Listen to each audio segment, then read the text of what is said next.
Oui, parce qu'il y a quelque chose qui est certain, c'est que en coaching, il faut être agile.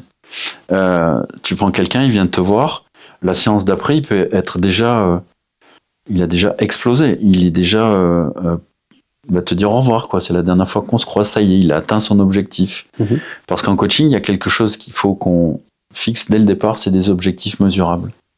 Tu sais, quand on dit je veux être heureux, bonjour coach, je viens te voir parce que je voudrais être heureux.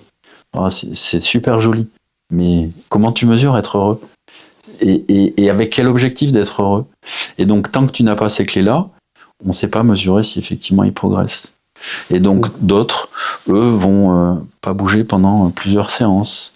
Et à un moment, tac, il y a une éclosion. Et donc, à chaque fois, être capable d'être agile et d'abandonner tel ou tel outil et d'en choisir un autre, ou même de changer sa méthode de coaching. Et ce qu'il faut vraiment comprendre dans cette hyper-personnalisation qui est notre sujet du moment, c'est que le coaché est aussi acteur concret de son coaching. C'est-à-dire qu'à la fin de la séance, on lui demande ce qu'il a aimé, ce qu'il n'a pas aimé, et comment il voudrait qu'on évolue si c'est nécessaire. Certains me disent, donne-moi plus d'images, je veux plus d'exemples concrets. D'autres me disent, j'ai besoin de réfléchir davantage, raconte, ou j'ai besoin de mettre en œuvre. C'est pour ça que dans cette hyper-personnalisation, des fois, on a des trous entre des séances, ça peut durer, des fois on s'arrête sur 3 semaines, 1 mois et demi, ça dépend, parce que des fois il faut de la mise en œuvre et de l'observable pour la séance d'après. Voilà.